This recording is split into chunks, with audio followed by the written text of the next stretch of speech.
والعاقبة للمتقين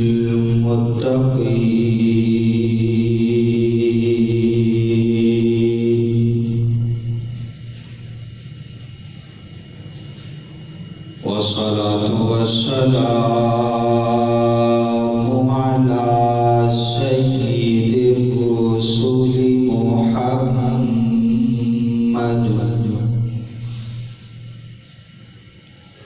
وعلى آله وأصحابه أجمعين.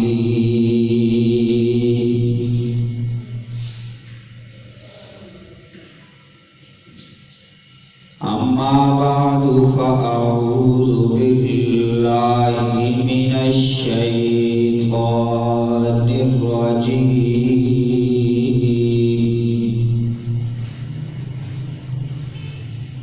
بسم الله الرحمن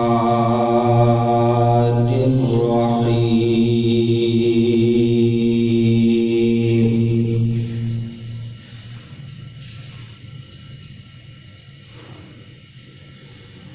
يا أيها الذين آمنوا عليكم أنفسكم لا يضركم من ضل إذا اهتديتم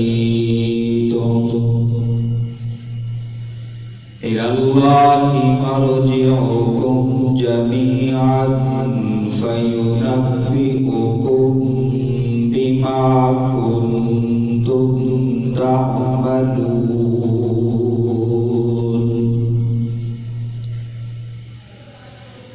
صدق الله العظيم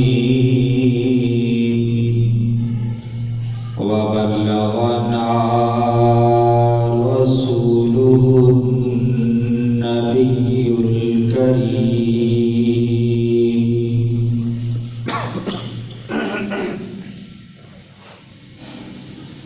ونحن على ذلك لمن الشاهدين والشاكرين والحمد لله رب العالمين.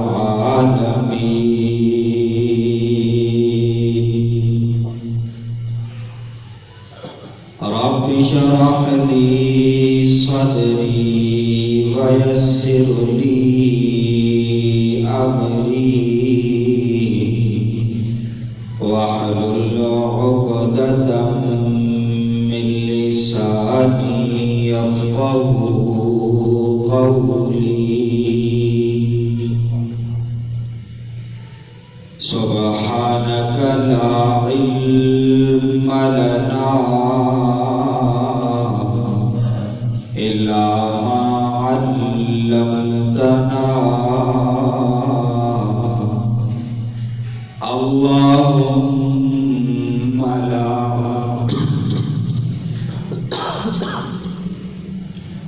اللهم لا علم لنا إلا ما علمتنا إنك أنت العليم الحكيم.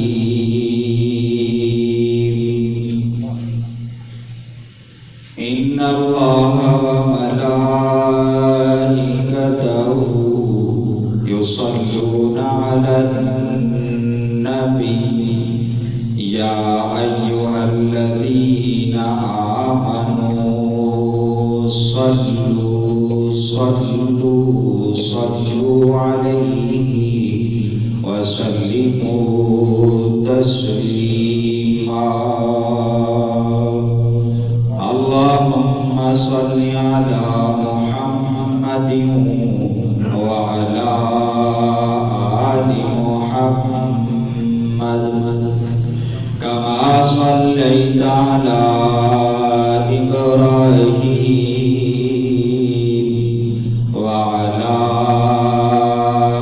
آل إبراهيم إنك حميد مجيد اللهم بارك على محمد وعلى آل محمد كما باركت على إبراهيم وعلى آل إبراهيم إنك حميد مجيد يا رب صل وسلم دائما أبدا وصل على حبيبك خير الخلق كلهم سبحان ربك رب العزة عما يصفون وسلام على المرسلين والحمد لله رب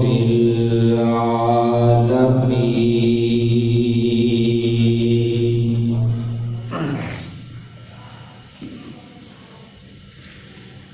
معزز سامعین اور بزرگان محترم،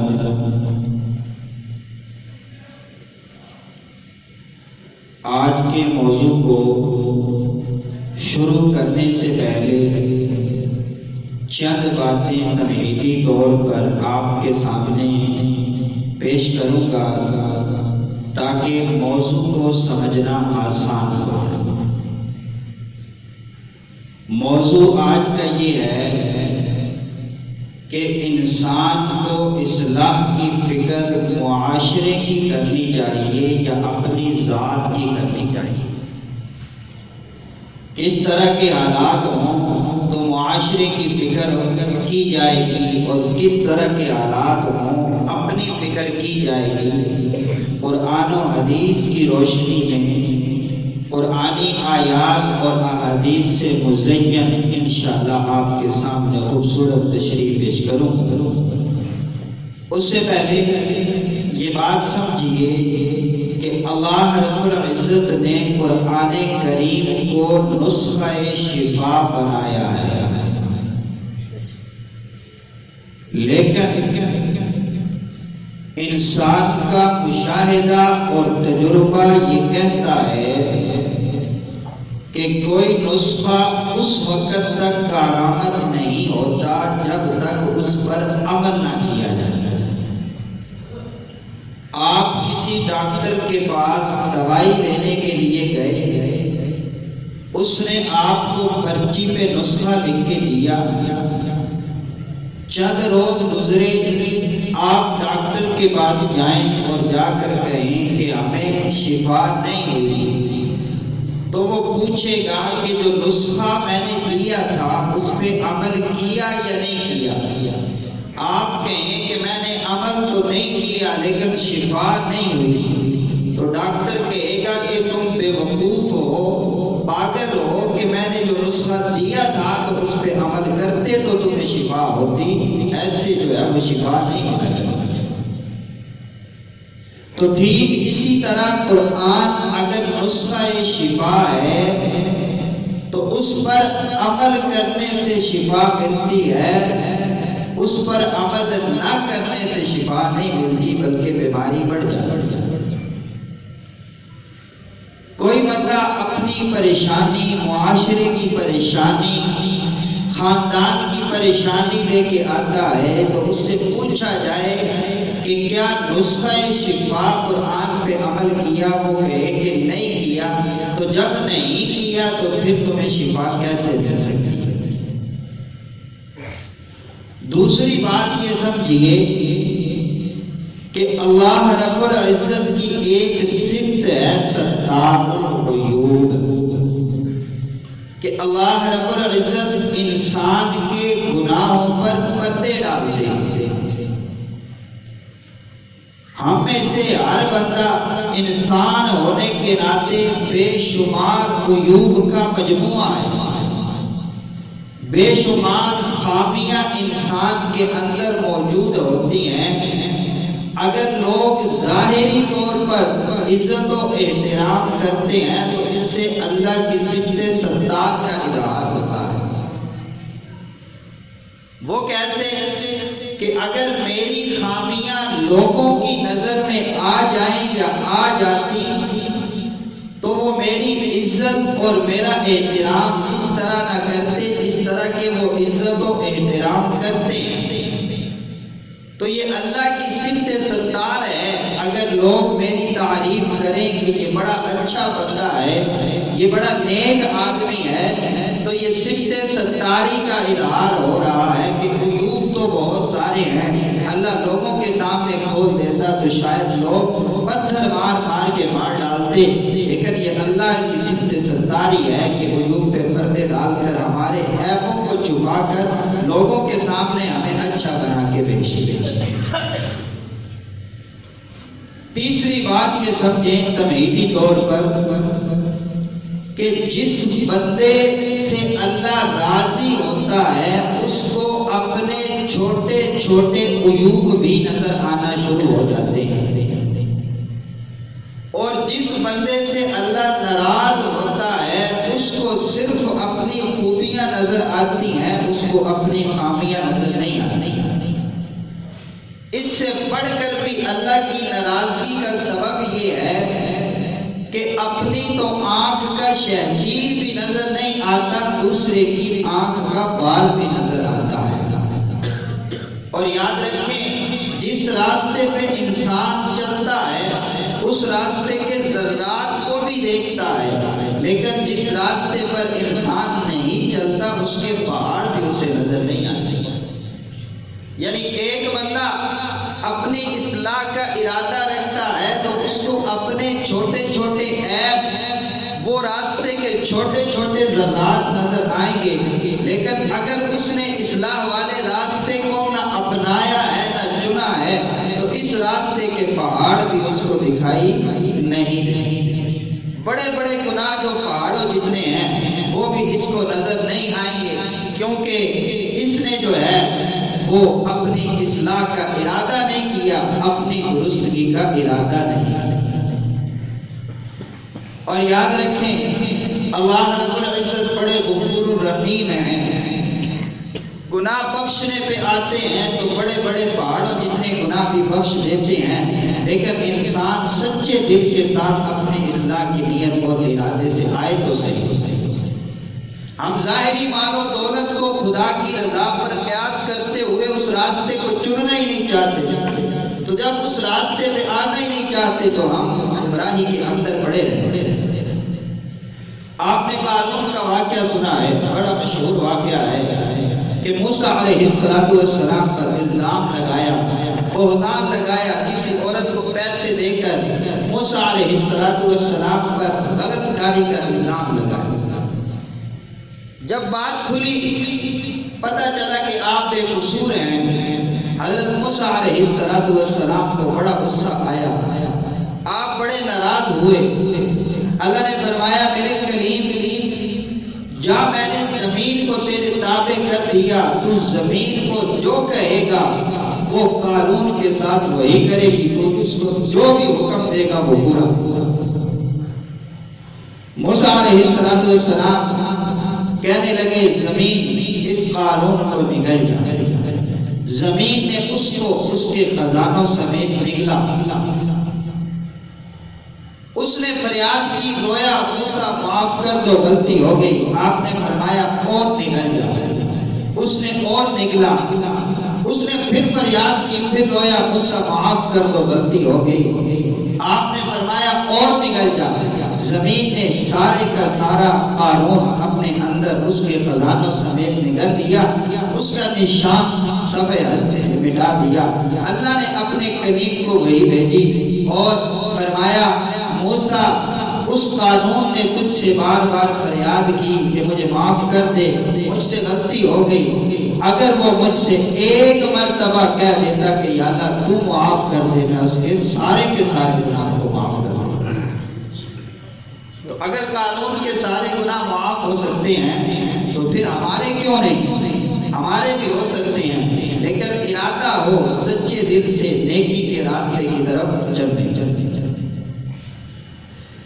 انسان اکثر ظاہر میں یہ کہہ دیا کرتا ہے کہ میرا اندر درست ہے، میں اندر سے ٹھیک ہوں، میری نیت ٹھیک ہے، میرا ارادہ ٹھیک ہے، ظاہر میں کسی عمل کرنے کی ضرورت نہیں ہے۔ میرا اندر ٹھیک ہے، مجھے کوئی عمل کرنے کی ضرورت نہیں ہے، میرا باطن ٹھیک ہے، میں ایمان بھی رکھتا ہوں، میرا دل بھی صاف ہے۔ اگر یہ بد نظری کرتا ہے، کسی غیر محرم پر نگاہ ڈالتا ہے، تو دل میں یہ خیال ہوتا ہے کہ میرا دل تو صاف ہے، آنکھوں سے اگر دیکھ بھی لوں تو کوئی گناہ نہیں ہے۔ لیکن یہ بات یاد رکھیے، جو کچھ باطن میں ہے اگر اس کا اظہار نہیں کیا جائے گا تو پوری طرح ایمان والے نہیں بنو۔ اگر دل میں ہے اللہ ایک ہے، محمد رسول اللہ صلی اللہ علیہ وسلم اللہ کے آخری نبی اور رسول ہیں، اگر اس کے عمل سے ظاہر نہیں ہوتا، اس نے زبان سے اقرار نہیں کیا تو اس کو ایمان والا نہیں کہا جا سکتا۔ جو تیرے دل میں ہے اس کو ظاہر کر دے، لیکن کبھی کبھی معجزے بھی ہو جاتے ہیں، کبھی کبھی کرامات بھی ہو جاتی ہیں کہ بندے کا ظاہر تو ٹھیک ہوتا ہے لیکن باطن ٹھیک نہیں ہوتا۔ کبھی کبھی ظاہر کے ٹھیک ہونے سے اللہ رب العزت باطن کو اندر کو بھی درست فرما دیتے ہیں۔ ابو محذورہ رضی اللہ تعالی عنہ لڑکا بن کی عمر میں ہے، ابھی جوانی کے عالم میں ہے، ابھی عین شباب کو نہیں پہنچے۔ حضرت بلال حبشی رضی اللہ تعالی عنہ کی نقل اتارتے ہوئے اپنے دوستوں کو بتاتے ہیں کہ بلال ایسے آذان دیتا ہے، اللہ اکبر اللہ اکبر۔ اب ظاہر تو ٹھیک ہے لیکن باطن خراب ہے، باہر سے اظہار ہے، اندر ایمان نہیں ہے۔ پیغمبر علیہ السلام وہاں سے گزرتے ہیں، گزرتے ہوئے ابو محذورہ کی آواز سنتے ہیں، آپ اس کو اپنے پاس بلا لیتے ہیں اور بلا کے کہتے ہیں، ابو محذورہ جو تو کہہ رہا تھا میرے سامنے بھی کہہ۔ ابو محذورہ ڈر گیا، ابو محذورہ کانپ گیا۔ پیغمبر علیہ السلام کے اصرار پر اس نے کہا کہ میں بلال حبشی کی نقل اتار رہا تھا۔ پیغمبر علیہ السلام نے اس سے مکمل آذان سنی۔ آذان سننے کے بعد آپ نے ارشاد فرمایا، جاؤ اب تمہیں جانے کی اجازت ہے۔ لیکن ابو محذورہ نہیں جاتا۔ ابو محذورہ کہتا ہے، یا رسول اللہ اب آپ کے در پہ آ گیا ہوں، اب جانے کی کوئی بات نہیں ہے۔ پیغمبر علیہ السلام کے سامنے کلمہ پڑھ کے اسلام قبول کرتا ہے اور مسجد نبوی کی 60 سال آذان کے ساتھ خدمت کرتا ہے۔ وہ دیکھو ابو محذورہ کو ظاہر درست کیا تو اللہ نے باطن بھی درست فرما دیا۔ تو لہذا توجہ اس بات پر ہو کہ میرا ظاہر بھی درست ہو جائے، میرا باطن بھی درست ہو جائے، ظاہر بھی درست ہو اور باطن بھی درست ہو۔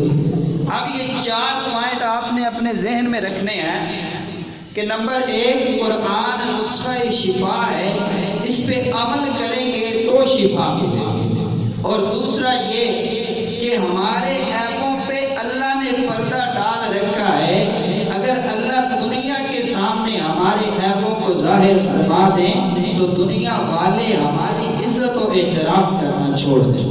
اور تیسری بات یہ کہ جب اللہ راضی ہوتے ہیں تو بندے کو اپنا چھوٹے سے چھوٹا عیب بھی نظر آنے لگتا ہے، اور جب اللہ ناراض ہوتے ہیں تو بڑی سے بڑی خامی بھی نظر نہیں آتی۔ اور چوتھی بات یہ کہ انسان کا باطن اگر درست ہے تو اس کی درستگی کا اظہار بھی ہونا چاہیے ظاہری عمل سے، اس کی درستگی کا اظہار بھی ہونا چاہیے ظاہری عمل سے۔ یہ باطن میں یہ ہے تو ظاہر میں بھی یہی ہونا چاہیے۔ اگر باطن میں ہے کہ میں پیغمبر علیہ السلام کی کامل اتباع کرتا ہوں تو ظاہر میں بھی پتہ چلنا چاہیے کہ آپ پیغمبر علیہ السلام کی کامل اتباع کرتے ہیں۔ آپ کی نیت ارادہ ٹھیک ہے تو ظاہر سے بھی پتہ چلنا چاہیے کہ میری نیت میرا ارادہ ٹھیک ہے۔ اب میں نے خطبہ کے اندر ایک آیت پڑھی ہے، قرآن نسخہ شفا ہے، ہماری بیماری کیا ہے، اس سے شفا کیسے لینی ہے، اور اگر میں شفا نہ لوں تو ان دو اصولوں کی روشنی میں کہ اللہ میرے عیب لوگوں پہ ظاہر کر دیں تو میں بھی ذلیل و خوار ہو جاؤں، اور ان دو عیبوں کی روشنی میں آپ نے اپنا جائزہ لینا ہے اور پھر انشاءاللہ ہم نے اس پہ عمل کرنا بھی۔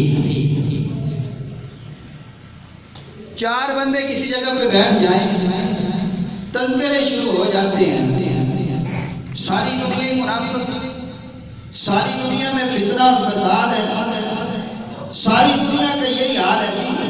کسی کے پاس بیٹھ جائیں نا جی، آپ ناپ تول میں کمی کرتے ہیں اور چھوڑو جی، ساری دنیا کا یہی حال ہے، جس کا جہاں پہ داؤ لگتا ہے وہ لگا لیتا ہے۔ ایک بندہ سود لیتا ہے تو یہی کہتے ہیں ساری دنیا کا یہی حال ہے کہ ساری دنیا سود کھاتی ہے، میں بھی کھا لوں گا، وہ کون سا حال ہے۔ چار بندے بیٹھ گئے اور دنیا جہان کے سارے عیب لوگوں کے انہوں نے ایک دوسرے کے سامنے بیان کیا۔ آپ اپنے ارد و گرد نظر دوڑائیں اور دیکھیں کہ کیا آپ کو چار بندے بیٹھے ہوئے ایسے نظر آتے ہیں جو اس نیت اور ارادہ سے بیٹھے ہیں کہ اپنے عیبوں کا تذکرہ کر رہے ہیں، یار میں منافق ہوں، میں بددیانت ہوں، میں گناہگار ہوں، میں فاسق و فاجر ہوں، میں سود لیتا ہوں، میں شراب پیتا ہوں، میں غلط کاری کرتا ہوں، میرے اندر یہ سارے عیب ہیں، میرے یہ عیب درست ہو جائیں تو کیا ہی بات ہے۔ فکر کیا ہے؟ پورے معاشرے کی فکر کرنے والے یہ چار بندے بیٹھ گئے، گپ شپ لگائی، دو چار گانے سنے، دنیا کے سارے عیب بیان کیے، ادھر مسجد سے اذان کی آواز بلند ہوئی، جی ٹائم ہو گیا اذان کا، چلو اب گھر جا کے جو ہے نا عشاء کی اذان ہو گئی ہے، جا کے آرام کرتے ہیں۔ یہ بحیثیت مجموعی ہماری کیفیت ہے۔ اگر اس بات کو درست مان لیا جائے، ایسا ہے بھی کہ دنیا کے اندر منافقت بڑی بڑی ہے، لوگ فاسق و فاجر بھی ہیں، دین کی طرف آنے والے کم ہیں اور گناہ کرنے والے زیادہ ہیں، سودی زیادہ ہیں، غیر سودی کم ہیں، خیانت کرنے والے زیادہ ہیں، امانت دار کم ہیں، ناپ تول میں کمی کرنے والے زیادہ ہیں، پورا تول کے دینے والے کم ہیں۔ یہ ساری باتیں اپنی جگہ پہ درست ہیں، تو آؤ قرآن سے پوچھیں کہ جب ایسا معاشرہ بن جائے کہ بھائی بھائی کا گلا کاٹے، اس کی جائیداد زمین پہ قبضہ کرے، لوگ دوسرے کو دھوکہ دینا شروع کر دیں، فتنہ اور فساد شروع ہو جائے اور فتنہ اور فساد کا بازار گرم ہو، خواہشات کی اتباع کی جائے، دنیا کی حرص جو ہے وہ بڑھتی چلی جائے، دنیا کو آخرت پہ ترجیح دینا شروع ہو جائے، اور اسی طرح انسان اپنی باتوں پہ گھمنڈ کرنے لگے، جب یہ سارے عیب دنیا کے اندر پھیل جائیں تو مجھے انفرادی طور پہ کیا کرنا چاہیے؟ آؤ آگے آج وہ قرآن سے پوچھتے ہیں کہ قرآن تو بتا، اس فتنہ اور فساد کے دور میں میرے لیے کیا حکم ہے؟ اب وہ جو تمہیدی طور پہ میں نے آپ کے سامنے چار باتیں رکھی تھی، ان کو اس کے ساتھ جوڑیں گے اور اس آیت کی روشنی میں ہم اپنا جائزہ لیں گے کہ آیا ہم اس پہ عمل کرتے ہیں یا نہیں کرتے۔ اگر ہم اس پہ عمل نہیں کرتے تو اس کا مطلب یہ ہے کہ اس سارے معاشرے کے بگاڑ کا سبب میں خود ہوں۔ اگر میں خود قرآن نسخہ شفا پہ عمل نہیں کرتا تو اس معاشرے کے بگاڑ کا سبب میں خود ہوں، کیونکہ میں نے جب فتنہ اور فساد کا دور تھا رجوع الی القرآن نہیں کی کہ اس فتنہ اور فساد کے دور میں میرے لیے کیا حکم ہے، آئیں وہ حکم سنیں اور کوشش کریں میں اپنی ذات پر اس کو لاگو کروں تاکہ پورا معاشرہ جو ہے وہ درست ہو جائے۔ ایک وقت ہوتا ہے اللہ نے فرمایا، اللہ کے حبیب نے فرمایا نکل جاؤ لوگوں کی اصلاح کے لیے تبلیغ کرو، لوگوں کو سکھاؤ۔ ایک وقت تھا اور معاشرہ درست ہوا، معاشرے کی اصلاح ہوئی اور مسلمانوں نے جو ہے وہ ایک عرصہ تک جو ہے اپنی حکومت قائم رکھی، اپنی ٹھاٹ بنائے رکھی، روب و دبدبہ کفار کے دلوں میں مسلمانوں کا قائم رہا۔ لیکن اب معاشرہ بگڑ چکا ہے، اب مجھے کیا کرنا چاہیے؟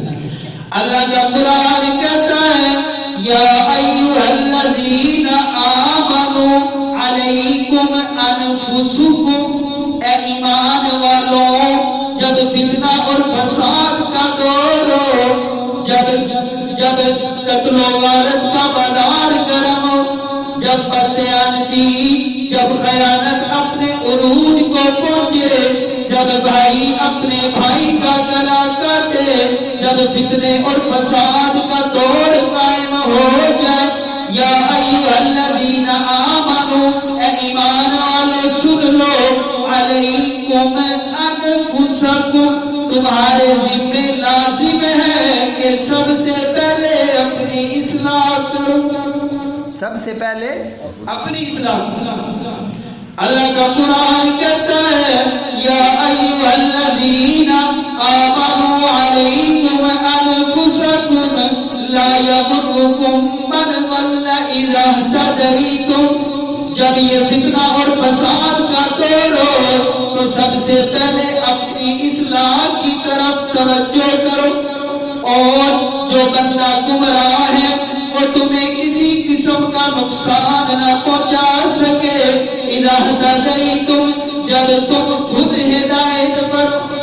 یا ایھا الذین آمنوا علیکم انفسکم لا یضرکم من ضل اذا اہتدیتم، جو بندہ خود گمراہ ہے وہ تمہیں گمراہ نہ کر دے۔ ایسا نہ ہو کہ تیرے ذہن میں یہ بات ہو کہ سارے لوگ سود لیتے ہیں، میں بھی سود لینا شروع کر دوں، اب گمراہ لوگوں نے تمہیں بھی گمراہ کر دیا، سارے لوگ جھوٹ بولتے ہیں، میں بھی جھوٹ بول لوں، اب جھوٹ بولنے والوں نے تمہیں بھی جھوٹ بولنے پر مجبور کر دیا۔ اللہ فرماتے ہیں نانا یا ایھا الذین آمنوا علیکم انفسکم لا یضرکم من ضل اذا اہتدیتم، اور یاد رکھو الی اللہ مرجعکم جمیعا فینبئکم بما کنتم تعملون، تم سب کا لوٹنا اللہ رب العزت کی طرف ہے، اور اللہ رب العزت تمہیں تمہارے اعمال کی خبر دیں گے۔ جب فتنہ اور فساد کا دور قائم ہو جائے اور بددیانتی، خیانت، قتل و غارت گری، جھوٹ، مکر و فریب، نام تول میں کمی، فحاشی، بریانی، یہ سب کچھ جب عام ہو جائے تو قرآن کہتا ہے چار بندے بیٹھ کر لوگوں کے عیب بیان کرنے کی بجائے اپنی اصلاح کی فکر کریں، اور دوسرے بندے ہماری گمراہی کا سبب ایسے نہیں بنتے کہ آپ کو آ کے کہیں آؤ جی آپ بھی سود لے لو میں بھی لیتا ہوں، آپ بھی جھوٹ بول لو میں بھی بولتا ہوں، آپ بھی شراب پی لو میں بھی شراب پیتا ہوں، آپ بھی بددیانتی اور خیانت کر لو میں بھی بددیانتی اور خیانت کرتا ہوں۔ ایسے کوئی نہیں آپ کو کہے گا، بہت کم، کوئی شاذ و نادر۔ پھر من ضل اذا اہتدیتم، جو خود گمراہ ہے آپ کی گمراہی کا سبب کیسے بنا؟ آپ کہیں واجبہ یہ نماز پڑھنے آیا ہے، وہاں پہ بیٹھ کے اتنے بڑے بڑے جھوٹ بازار میں بولتا ہے، نتیجہ کیا نکلے گا؟ وہ تو جو ہے سو ہے، آپ کو بھی جو نماز کی توفیق ملی ہے وہ بھی چھین جائے۔ اجتماع پہ ہمارے کچھ احباب یہاں سے تشریف لے گئے، ایک بندہ کہنے لگا میں اجتماع پہ اس لیے نہیں جاتا، یہ اجتماع پہ جاتے ہیں وہاں جا کر بازاروں کے اندر شاپنگ کرتے ہیں، خرید و فروخت کرتے ہیں، اصلاح تو انہوں نے اپنی کرنی نہیں ہوتی، تو میں اس لیے وہاں پہ نہیں جاتا۔ وہ تو پھر بھی چلے گئے۔ آپ دیکھیں گاڑی جا رہی ہو لاہور، کوئی سیٹ پہ بیٹھ جائے، کوئی چھت پہ چڑھ جائے، کوئی پائیدان کو پکڑ کے لٹک جائے، اگر گاڑی لاہور پہنچ گئی تو سارے کے سارے لاہور پہنچ جائیں گے۔ یہ بات تو ہے نا جی؟ تو وہ تو چلے گئے، لیکن یہاں تو بتا کہ تم نے اپنی کیا اصلاح کیا؟ خود سے مسجد میں نہیں آتا، ساری خامیاں اپنے اندر موجود ہیں، لیکن اعتراض ان پہ کہ وہ جا رہے ہیں جی تو ان کے وہ جا کے تو بازاروں میں شاپنگ کریں گے، لہٰذا وہ 3 دن کے لیے گئے، کیا کیا جی؟ میں ایک دفعہ غلطی سے ان کے ساتھ چلا گیا تو دیکھا میں نے وہ کھاتے پیتے ہیں اور سو جاتے ہیں، دوسرا ان کا کام کوئی نہیں، نہ اپنی فکر نہ دوسروں کی فکر۔ میں نے ارادہ کر لیا جی آج کے بعد جانا ہی ہے۔ وہ تو پھر بھی جاتے رہیں گے، لیکن تو نے تو اپنا بیڑا غرق کر لیا اپنی زندگی میں اسٹاپ لگا کے۔ اور یہ تو تھا نیک لوگوں کے عیب تلاش کر کے بہانے سے خود کو دین سے دور رکھنا، اور معاشرے کے عیبوں کا تذکرہ کر کے جی سارے ہی کر لیتے ہیں، کوئی نہیں۔ سبزی منڈی میں ایک بندے سے بات ہوئی، کوئی نہیں جی سارے ہی چنگی لے لیتے ہیں، ہم بھی لے لیں گے تو کوئی بات ہے جی۔ تو یہ دوسرے انہوں نے اس کو نہیں کہا کہ تو بھی آرام کھا لے، لیکن وہ بندے اس کی گمراہی کا سبب بن گئے، جبکہ اللہ کا فرمان یہ ہے کہ میرے بندوں جب فتنے اور فساد کا دور ہو تو پھر اس وقت دوسروں کی فکر کی بجائے اپنی فکر کرنا شروع کرو۔ آج کا دور جو ہے، ہم یہاں سارے بیٹھے ہیں، ہمارا ایک معاشرہ، یہاں پہ ہم سمجھ لیں کہ ہم ایک معاشرہ، اگر ہم میں سے ہر بندہ یہ نیت اور ارادہ کر لے کہ میں نے اپنی اصلاح کرنی ہے، باقی کرتے ہیں برائیاں غلط کاریاں، میں نے سمجھانا ہے، مانے ٹھیک ہے نہ بھی مانے میرے ذمے تو میری اصلاح ہے، اگر ہر بندہ یہ ارادہ کر لے تو ہم سارے کے سارے ٹھیک ہو جائیں گے۔ تو قرآن نے یہ نسخہ بتایا ہے کہ فتنے اور فساد کے دور میں آپ دوسروں کو تبلیغ کرنے کی بجائے یا دوسروں پر عیب اور تانا زنی کرنے کی بجائے اپنی اصلاح کی فکر کر لو کہ میں ٹھیک ہو جاؤں۔ سارا محلہ میں نمازی ہے، پڑھتے نہیں، نماز کوئی اٹھتا ہی نہیں، اب تو جو کہنے والا ہے وہ خود سوچے کہ میں کتنا اٹھ کے مسجد میں آتا ہوں۔ تو دوسروں کے عیبوں پہ نظر رکھنا فتنے اور فساد کے دور میں اللہ رب العزت نے اس سے منع کرنا۔ پیغمبر علیہ السلام کا فرمان ہے، اللہ کے پیارے حبیب ارشاد فرماتے ہیں اس آیت کی روشنی میں، یا ایھا الذین آمنوا علیکم انفسکم لا یضرکم من ضل اذا اہتدیتم۔ جب معاشرے میں فتنے اور فساد کا دور ہو تو یہ فتنے اور فساد والے، یہ گمراہ لوگ تمہیں نیکی کے راستے سے، تمہیں ہدایت کے راستے سے نہ ہٹا دیں۔ اگر تو ایماندار ہے، دوسروں کی بے ایمانیوں کو دیکھ کر تو بھی بے ایمان نہ ہو جا۔ اگر سارا معاشرہ زکوٰۃ نہیں دیتا تو تو بھی دوسروں کو دیکھ کر زکوٰۃ دینا بند نہ کر دے۔ اگر سارا معاشرہ بے نمازی ہے، دوسروں کو دیکھ کر تو بھی بے نمازی نہ بن جا۔ اگر سارا معاشرہ بے ایمان ہے، تو بھی دوسروں کو دیکھ کر بے ایمان نہ بن جا۔ اگر سارے لوگ مال و جائیداد کے پیچھے ہیں، پیٹ کی فکر میں ہے، تو تو بھی ان کے پیچھے لگ کر گمراہ نہ ہو جا۔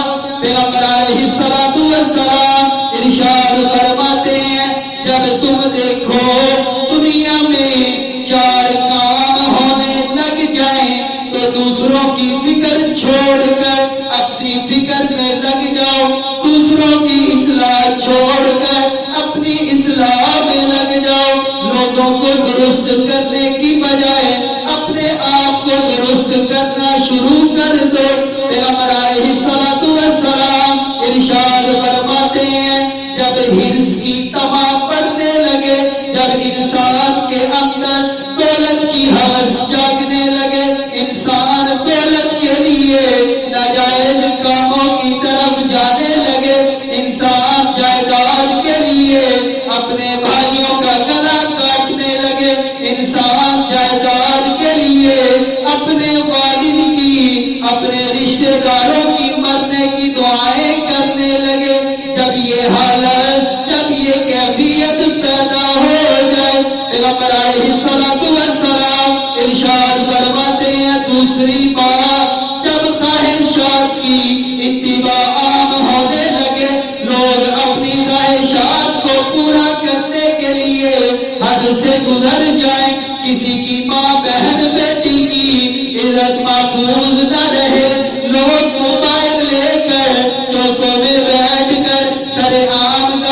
دریا میں بچیاں دوپٹے اتار کے باہر نکلے، بچیاں چھوٹی چھوٹی بچیاں لپسٹک لگا کر تنگ اور چست لباس پہن کر باہر نکلنے لگے۔ ایسا وقت آئے لوگ اپنی خواہشات کو پورا کرنے میں لگ جائیں۔ پیغمبر علیہ السلام ارشاد فرماتے ہیں کہ لوگ دنیا کو آخرت پر ترجیح دینے لگ جائیں۔ اللہ کا قرآن کہتا ہے قد افلح من تزکا، کہ تو فلاح پا جائے گا اگر اپنے تزکیہ کی فکر کرے گا، اپنی اصلاح کی فکر کرے گا تو تو کامیاب و کامران ہو جائے گا۔ کرنا کیا ہے؟ وَذَكَرَ اسْمَ رَبِّهِ، اپنے رب کا نام بلند کر، وَصَلَّى، اور نماز پڑھا کر۔ لیکن میں نے اور آپ نے کیا کیا؟ بَلْ تُؤْثِرُونَ الْحَيَاةَ الدُّنْيَا، ہم نے دنیا کی زندگی کو آخرت پہ ترجیح دے دی۔ میں نے دکان کھولی، نماز جاتی ہے تو جائے، لیکن کوئی میرا جو نقصان ہے 100 روپے کا وہ نہ ہو۔ میں نے ناجائز لوگوں سے مال لوٹا، حضور کا فرمان ٹوٹتا ہے تو ٹوٹ جائے۔ میرے پاس دولت کے انبار ہونے چاہیے، میرے پاس خزانے ہونے چاہیے۔ آپ فرماتے ہیں یہ 3 باتیں، چوتھی بات ارشاد فرماتے ہیں جب ہر بندہ یہ سمجھنے لگے جو میں نے کہہ دیا وہی درست ہے، جو میں نے رائے دے دی وہی حتمی ہے، جو میرا فعل ہے وہی درست ہے، سارا زمانہ خراب ہے، اگر درست ہوں اگر ٹھیک ہوں تو صرف میں ہوں۔ پیغمبر علیہ السلام اس آیت کی تشریح میں یا ایھا الذین آمنوا علیکم انفسکم لا یضرکم من ضل اذا اہتدیتم، یہ بات ارشاد فرماتے ہیں جب یہ 4 باتیں معاشرے میں عام ہو جائیں تو لوگوں کی اصلاح کی فکر کرنے کی بجائے اپنی اصلاح کی فکر شروع کر دو۔ لوگوں کی اصلاح کرنے کی بجائے اپنی اصلاح شروع کر دو۔ ایک تو یہ کہ جو کوئی نیک کام کرتا ہے ساتھ میں برے بھی کرتا ہے تو یہ تھوڑا شکر ہے کہ کچھ نہ کچھ تو ٹھیک کام کرتا ہے، آہستہ آہستہ برے کام بھی اس کے ختم ہو جائیں گے۔ ان لوگوں کی عیب دیکھنا چھوڑو، وگرنہ یقین جانے لوگوں کے عیب دیکھنے والا بندہ کبھی راستے ہدایت پر نہیں ہو سکتا، یہ پکی بات۔ اور دوسرا یہ کہ جو بالکل ہی دین سے دور ہیں ان کے عیب بیان کرنے کی بجائے خود اپنی اصلاح کی فکر شروع کر دی۔ دنیا میں اگر 7 ارب لوگ ہیں اور سارے کے سارے سود لیتے ہیں، میں نے خود سے کوشش کرنی ہے کہ میں نے نہیں سود لینا، باقی سارے لیتے ہیں۔ میرا کام ہے سمجھانا، وہ بھی اگر میری ذمہ داری ہے تو، وگرنہ پہلے ضروری ہے کہ انسان اپنی اصلاح کے لیے نکلے۔ اب یہاں پہ جو بات میں نے کی تھی کہ وہ بندہ کہتا ہے کہ یہ اجتماع پہ جاتے ہیں، جا کے بازاروں میں شاپنگ کرتے ہیں، تو یاد رکھیں یہ معاشرے کے گرے پڑے گناہگار لوگ تھے جو اٹھ کر کسی نہ کسی طریقہ سے دین کے ساتھ اٹیچ ہوئے ہیں۔ وہ اچھے کام بھی کریں گے برے بھی کریں گے، اور اگر آپ ان کو تانے دیں گے تو ہو سکتا ہے وہ کھینچ کر آپ کو پھر واپس اپنے رستے پہ لے جائیں گے، اور جس نے ان کو تانے دینا شروع کیے ہیں اس کا اپنا تو کچھ باقی نہیں رہے۔ حضرت ذوالنون مصری رحمۃ اللہ علیہ بڑے اللہ والے مصر میں بڑے بزرگ شیخ الحدیث دین کے جید قسم کے عالم۔ ایک بندہ ان کے پاس آیا، علاقے کے لوگ کچھ آئے، علاقے میں قحط پڑ گیا، قحط سالی آئی، خشک سالی آئی، آگے کہنے لگے حضرت دعا کر دیں قحط سالی دور ہو جائے۔ فرمانے لگے میرے اندر اتنے عیب ہیں، اتنی اتنی خرابیاں ہیں، مجھے لگتا ہے کہ یہ جو قحط سالی آئی ہے یہ میری وجہ سے آئی ہے، میں علاقے کو چھوڑ کے چلا جاتا ہوں تو ہو سکتا ہے اللہ تم پہ بارش برسا دے۔ کتنی بڑی بات انہوں نے کی، اتنے اللہ والے عاجزی کا عالم یہ کہ لوگوں کے فسق و فجور کا تذکرہ نہیں کیا، حالانکہ جس پوسٹ پہ تھے، جس عہدے پہ تھے، وہاں پہ بیٹھ کے وہ لوگوں کو بتا سکتے تھے کہ تمہارے اندر یہ عیب ہے، خامیاں ہیں، ان کو درست کرو تو بارش ہوگی، لیکن ان کو ان کے عیب، ان کی خامیاں نہیں بتائیں۔ فرمایا میں ہی غلط ہوں، میری ذمہ داری تھی خود کو درست کرتا نہ کر سکا، تو لہذا میں نکل جاتا ہوں بستی میں، ہو سکتا ہے کہ بارشیں ہو۔ حضرت شاہ اسماعیل شہید رحمۃ اللہ علیہ، ان کے بارے میں آتا ہے کہ اچھی بات کہنا اور لوگوں کو واعظ و نصیحت کرنا ان کی فطرت کا ایسے حصہ بن چکا تھا جیسے ہم کھانا کھاتے ہیں۔ اور ایک مرتبہ 2 گھنٹے کی تقریر کرنے کے بعد ایک دیہاتی دروازے پہ ملا اور کہنے لگا شاہ اسماعیل کا کس بیان سننے آیا تھا، ختم تو نہیں ہو گیا؟ حضرت نے فرمایا ختم تو ہو گیا ہے، شاہ اسماعیل بھی میں ہی ہوں، آؤ جتنا بیان میں مجمع کو سنا کے آیا ہوں تمہیں بھی سناتا ہوں۔ 2 گھنٹے بیٹھ کر اس ایک دیہاتی بندے کو بیان سنایا۔ لوگوں نے کہا کہ حضرت آپ نے صرف ایک بندے کے لیے 2 گھنٹے ضائع کر دیے۔ فرمایا جس کے لیے پہلے بول رہا تھا وہ پہلے بھی ایک تھا، جس کے لیے اب بول رہا ہوں وہ اب بھی ایک ہے۔ یعنی اللہ کی رضا کے لیے پہلے بھی بولا تھا، چاہے بندے 60,000 تھے یا 60 تھے، اور اب بھی اللہ کی رضا کے لیے بولا ہوں وہ پھر بھی ایک ہی ہے، بندہ ایک ہو یا 1,000 ہو، مجھے اس سے کوئی فرق نہیں پڑتی۔ اور برداشت کتنی تھی، ہمارے اندر سے برداشت بھی نکلتی آ رہی ہے۔ بیان کرنے بیٹھے کفر کی، شرک کی بڑی تردید کیا کرتے تھے۔ ایک بندہ نیچے سے مجمع سے بول کے کہنے لگا حضرت سنا ہے آپ حرام زادے ہیں، ڈائریکٹ۔ اب فوراً کوئی جملہ بولا جائے، انسان عام بندہ بھی ایک دفعہ فکر ہے۔ حضرت بڑے تحمل کے ساتھ جواب دینے لگے آپ کو غلط اطلاع پہنچی ہے، میری والدہ کے نکاح کے گواہ آج بھی دلی کے اندر موجود ہیں۔ بڑے تحمل کے ساتھ حضرت نے جواب دیا، کسی کی گالی گلوچ کی کوئی پرواہ نہیں کی جاتی۔ تو جو بندہ ایپوں پہ نظر لوگوں کے رکھنا شروع کر دے گا پھر اس کا اپنا کچھ نہیں رہ جائے گا۔ تو اس قرآن کی ایک آیت میں نے آپ کے سامنے پڑھی اور نبی کریم صلی اللہ علیہ وسلم کی حدیث مبارکہ اس کی تشریح میں ہم نے پڑھی کہ جب اس طرح کا دور ہو جائے جس طرح کا ہمارے اب موجودہ دور میں جو زمانے میں چل رہا ہے، تو حضور نے بھی فرمایا اور اللہ نے بھی فرمایا کہ اہل ایمان علیکم انفسکم، اپنے آپ کو درست کر لو۔ معاشرے پہ انگلی تو وہ اٹھانے کی اجازت تو اس کو بھی نہیں، لیکن اٹھائے وہ جو خود تو پوری طرح اچھا ہو۔ اگر میں خود سود لیتا ہوں تو کیا کہوں گا، زمانہ سارا سودی ہے۔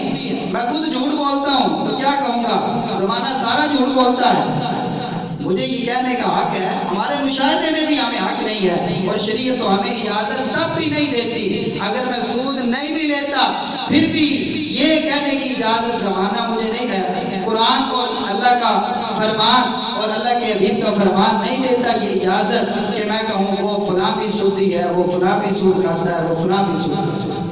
ایک جنرلی جو باتیں ہوتی ہیں مطلقاً وہ اسٹیج سے اس لیے کی جاتی ہیں کہ میری ایک ذمہ داری ہے، مجھے ایک کام تفویض کیا گیا ہے کہ آپ نے قرآن و حدیث سے یہ باتیں ہمارے سامنے رکھنی ہیں، تو میں اس ڈیوٹی کو پورا کرتے ہوئے یہ باتیں سب تھوڑی سی کہہ دیتا ہوں، وگرنہ اتنا بھی دل نہیں کرتا کہ یہ بھی کہا جائے کہ زمانے میں لوگ سود لیتے ہیں، لوگ جھوٹ بولتے ہیں، لوگ غلط کاری کے اندر مبتلا ہیں، اتنا بھی ہمیں نہیں کہنا چاہیے۔ عام بندے کو تو بالکل بھی نہیں۔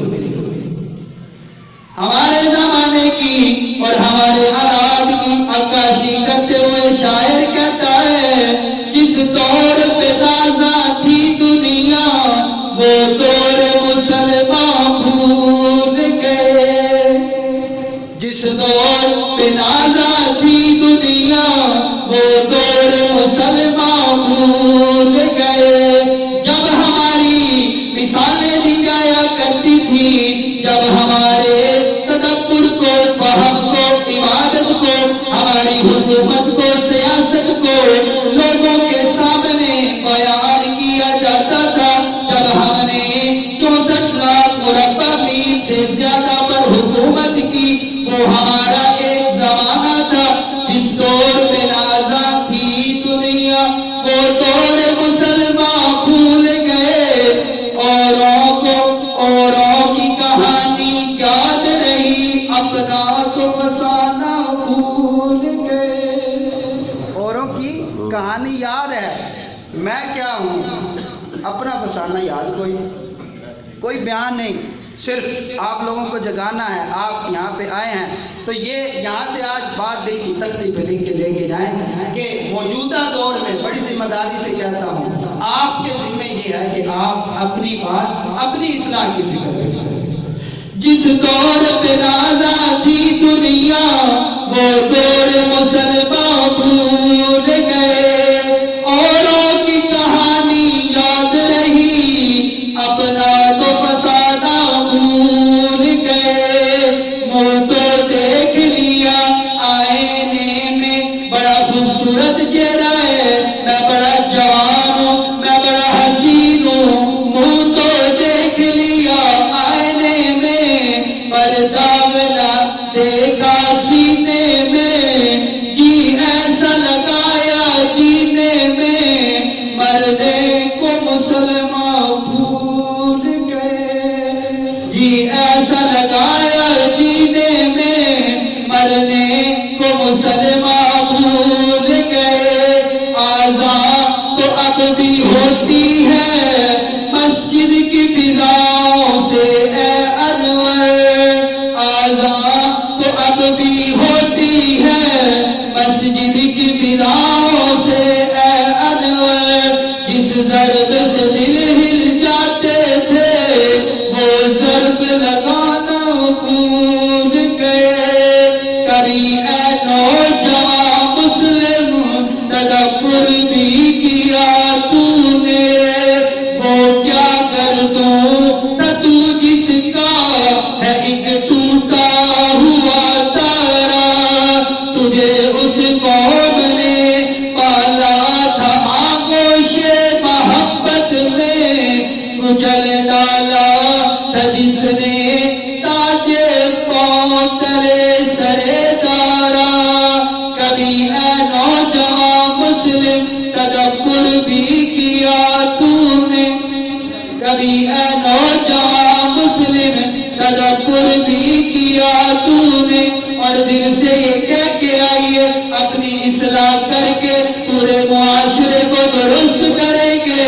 گھبرائے نہ حالات بدلنے والے ہیں گھبرائیے نہ حالات بدلنے والے ہیں جو کانٹے بن کر آئے تھے وہ لمحے ڈلنے والے ہیں مظلوموں کی آہوں نے شعلوں کی ادائیں پہنی ہیں ہمت ہی نہیں ان طوفانوں میں جذبوں کو ہمارے موڑ سکے یہ جتنا ہم سے الجھیں گے ہم اور مچلنے والے ہیں مطلب اس کا کیا ہے کہ اگر سارا زمانہ خراب ہے اگر سارا معاشرہ خراب ہے آپ کے پاؤں میں لرزش نہیں آنی چاہیے اگر کوئی جھوٹا ہے اگر کوئی فریبی ہے اگر کوئی مکار ہے اگر کوئی زانی ہے اگر کوئی شراب پینے والا ہے اگر کوئی خواہشات کی اتباع کرنے والا ہے آپ کے پاؤں میں وہ لرزش نہ لا سکے آپ کو وہ گمراہ نہ کر سکے کیونکہ اللہ کا فرمان ہے یا ایھا الذین آمنوا علیکم انفسکم لا یغرکم من ضل اذا اهتدیتم جب تم ہدایت پر ہو جب تم سیدھے راستے پر ہو تو ساری دنیا بھی مل جائے تمہیں گمراہ نہ کر سکے حضور کی پکی کامل اتباع کے اندر ایسے آ جائیں سارے بھی گمراہ ہو جائیں لیکن میرا یہ پکا عزم اور ارادہ ہو کہ تم مجھے جو ہے سیدھے راستے سے نبی کریم صلی اللہ علیہ وسلم کی اتباع سے نہیں ہٹا سکتے۔ اللہ رب العزت پہلے مجھے اور پھر آپ سب کو اس پر عمل کرنے کی توفیق عطا فرمائے۔ وآخر دعوانا